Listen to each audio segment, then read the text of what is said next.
Hello everybody, welcome back to my channel.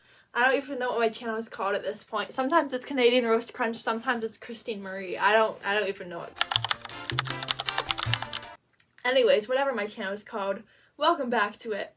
I will be giving you a bunch of middle grade book recommendations that even if you aren't a middle grader or in that genre anymore, that you will still enjoy reading. Okay, so the first book, book series, is The Sky is Falling by Kit Pearson. Now, this book is about two kids, the main character Nora, who's 10 years old, and her little brother Gavin, who are being sent to Canada because of World War II in England. So basically, the rich woman who takes Nora and Gavin in prefer Gavin over Nora, and Nora just hears about all the war stories and stuff that's going on in London, and she's just kind of worried for her family. And there are two other books to the series. So, we've got The Sky is Falling, in which Nora is 10. And then we've got Looking at the Moon, which is when Nora is 12. It's the first book I read in the series, okay? I did not know that this was a series. I still understood it perfectly. And the last one is actually in Gavin's point of view. This is when he is 10 now, and when they are returning to London after the war ends. It's overall a really good trilogy. Alright, the next series you may or may not know, I mean it's pretty popular, is the Little House on the Prairie series by Laura Ingalls Wilder. It is a 9-book series, I guess? And it's basically about Laura Ingalls and her family growing up in the 19th century, being pioneers and stuff like that. Actually, a couple other series before this, like about her grandmother and her great-grandmother. I think they're kind of hard to find now. I think they might be out of print, but you might be able to find them at a library. Yeah, this series. Whoa! The next series is also a classic. It is Anne of Green Gables by L.M. Montgomery. Now, this is a whole 7-book series. You probably know what it's about. It's pretty popular. Anne, who's an orphan who gets adopted by Marilla and Matthew Cuthbert, who think that they are adopting a boy, but when Anne shows up, they're like, uh-oh, what is this? What is this? And this is just about Anne growing up, and in the later books, she is like an adult going to college, and her future family. Also, we got another L.M. Montgomery book, the Emily of New Moon trilogy. Now, this trilogy is not well known. I mean, it is known, but it's not as well known as Anne of Green Gables. But I enjoyed it way more than Anne of Green Gables, actually, because it's about Emily Moon, who gets adopted by her aunts and uncles because her father had died. I'm doing a terrible job at... Emily Starr never knew what it was like to be lonely until her beloved father died. Now Emily's an orphan, and her mother's snobbish relatives are taking her to live with them at New Moon. And it's basically Emily growing up, her dreams, like about wanting to be a writer and stuff. And it's not as big as the Anne of Green Gables series, only a trilogy, but I still really recommend it. The next series isn't really it is a series, but you can read it out of order whenever because they're all made by different authors, which is the Dear America and Dear Canada series. This is another book series that got me into reading. Each of the books is about one girl from a time in history. Like this one is about a girl on the Mayflower. This is the first one I ever read. I did not understand what was going on in this at all because I was only 7 years old whenever I read it. But I seemed to enjoy it, and I read the rest of the series because we had it all. And this was my favorite one. It was about the Spanish flu epidemic in the early 1900s during World War I. These two were my other favorites. This one's another one about World War I. And this one is about her family adopts one of these orphans. And there's a ton of these. I don't even have all of them. I'm going to show you all of them. Next book is called Weaver's Daughter by Kimberly Brubaker Bradley. This was a book about a girl in the... I think it was in the 1700s. I'm not completely sure. But basically this girl, every year around fall time, she gets this cough and she can hardly breathe and stuff. It's because all the allergies and stuff. Nobody knows what's going on. Doctors don't know. They just make her puke. Yeah, and it's about her trying to survive the sickness and stuff.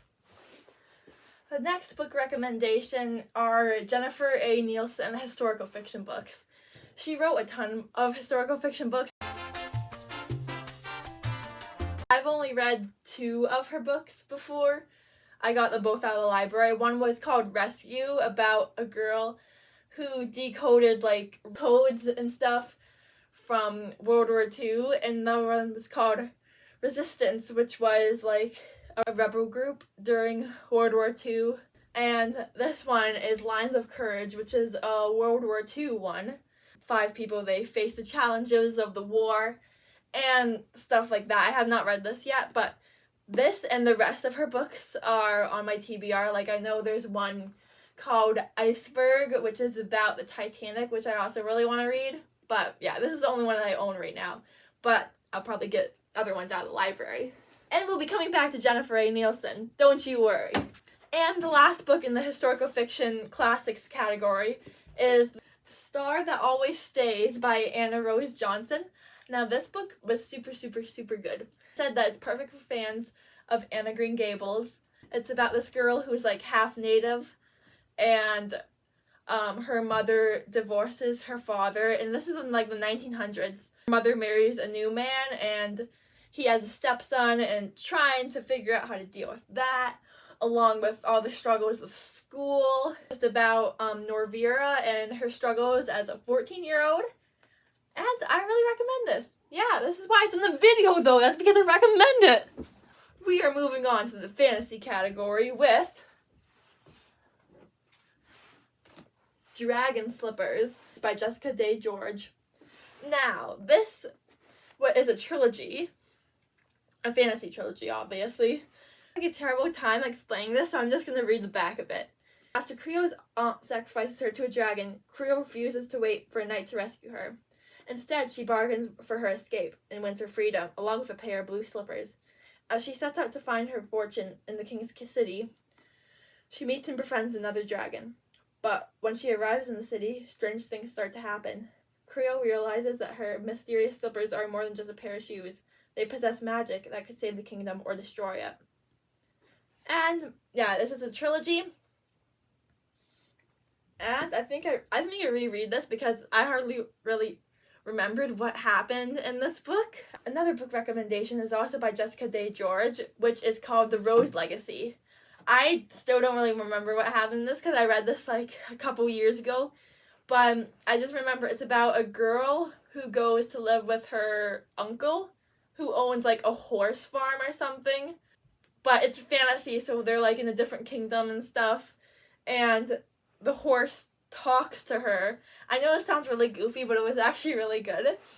Here we are back with another trilogy. This time it's Princess Academy by Shannon Hale.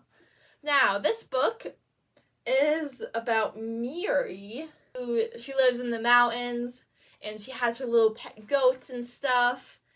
And basically one day, from a faraway message comes that says that every eligible girl in the mountains will come to this castle and attend a princess academy to prepare for the prince who is coming to choose the princess.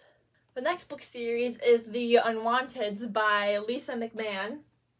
So this is about basically this world where any form of art is not allowed. So no music, no drawing. If you are caught drawing a box in the sand, that is so not allowed. Anyways, whenever a kid turns 13, then they are chosen to be wanted or unwanted. The unwanted people are the ones who did art and stuff, so they get called out for doing art, and after they get sent to the deaths.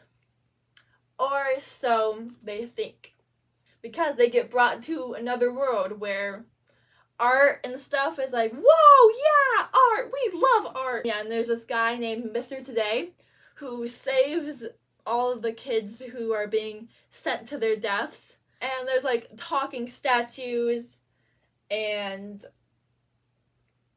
cool stuff like that. It's a huge series, actually. I have not read the whole entire series. I've only read up to like book 3 because book 4 is not in my library. Book 5 and book 6 is at my library, not book 4.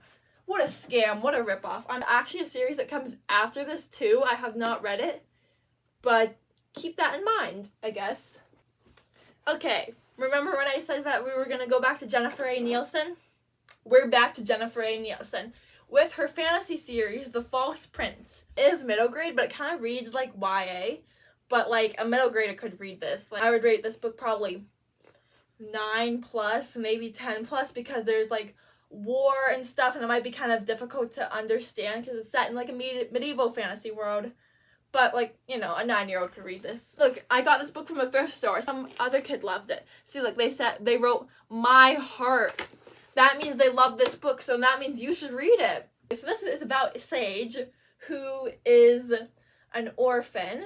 Basically, this guy, he's like, ha ha ha, my plan is to collect a bunch of orphan boys and have them compete in this thing so they could be the next prince. So this guy, Connor, wants to find an impersonator for the king's long-lost son, so then after he could control this impersonator to do whatever he wants in the kingdom. And this is about Sage. Sage is the best ever. Yeah! There's so much funniness and humor in this book. You should just go read it. My heart. This kid wrote my heart. That means it's good. Alright, and the last book by Jennifer A. Nielsen is The Scourge. This is about Annie, who is a poor person. She lives in the slums, and there's also a plague going around called the Scourge. And one day she gets captured by the governor's wardens and is tested to see if she has the Scourge. And even though that she knows that she doesn't have the Scourge, it says that she does. She is sent to the island where the Scourge victims go to live out their last days. She knows that the governor has had secrets and a bunch of interesting stuff in this book. So, yeah, go read it. Oh my goodness, my cat just opened up the door. What a smarty. Okay, let's have a cat break, guys. Cat break. He's free. I don't remember. Oh yeah, there's a spider that I squished on my ottoman right here. I squished it with a book. So this is the book I squished it with. And there's the dead spider right there, and Binky is trying to eat it. What a good cat. Okay, the next book. I don't know why I put this book in the fantasy section, because it is historical fiction. It's Orphan Levin by... I can't pronounce this last name, so you can just read it. Basically, I really like this book. I read it once. I got it out of a library when I was like 9 or 10, and I read it and I really loved it. And then after I found it at the thrift store a couple years later, I got it, I read it again. I still loved it. I maybe loved it even more than before. So, this book is I think it's in the 1940s? No, 1939. But basically, this is based in an orphanage where like 4 orphans, they come together and escape the orphanage and run away to a circus. And basically our main character right here, Lucy, she is mute, she will not talk, but she still wants to be an elephant handler person. But because she can't talk, the circus manager won't let her be an elephant person, or else she might be left behind when the circus moves again. Next we have The City of Ember. This is a 4-book series. I have not read the last book, but it is on my TBR. So this book is about Lena and Dune. So basically they live underground where there's no lights. I mean, there is lights, but they have never seen the sun in their whole life. I don't think they even know about the sun in this book. It's just what they've been their whole life. And nobody knows about above ground. They only live underground. Yeah, this book it's kind of hard to explain, but it's kind of like a dystopian almost. Pretty good. I liked it a lot. We also have the Wing Feather Saga, which is a 4-book series, and the books are pretty long. I mean, the print is kind of small. This is about the three children, Janner, Tink, and Leli. These fangs of dang, that's what they're called.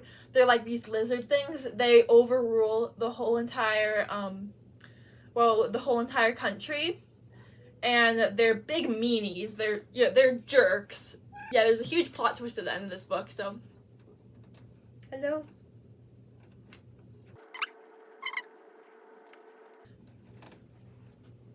And it's about their adventures. There lots of adventures that they go on. And yeah. In the last couple books, I'm just gonna stare at my bookshelf until something pops out to me. And the last book series that I have for you is not a historical fiction. It's not a fantasy. It's a contemporary.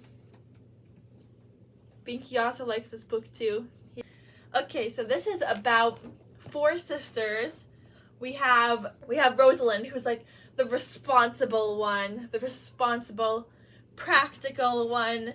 And then after we have Sky, who is like the crazy tomboy one. She's actually one of my favorites. And then after we have my other favorite, who's Jane. She's a writer, she's artistic. Then we have Batty, who loves her dog, Hound, and she also has her little butterfly wings, and she's only 4 years old. It's about their summer vacation, all the antics they get. And then after they meet this boy named Jeffrey, who has a super mean mother, even though all he wants to do is play his piano and do music. There's 4 more books after the series, and it's about all of them. They're growing up and stuff, and all of their adventures they have with Jeffrey. And yeah, I think my favorite one was the second one, Pendericks on Gardam Street, because Bugman was like kind of cool, honestly. My sister, whenever I was talking about Batty, she thought that I was saying like Batty and not Batty. So, and that is it. Those are all the recommendations I have for you. Now, those are not all the middle grade books I have, but lots of them I have not read yet. I hope this gave you some ideas for your TBR. I will see you at my next video if I ever upload again, which I probably will. Goodbye! And she's a little bit goofy. One was called, oh my god, I just ran all the way upstairs to get this book. A 9-year-old could read this if they're smart like me. I mean, okay.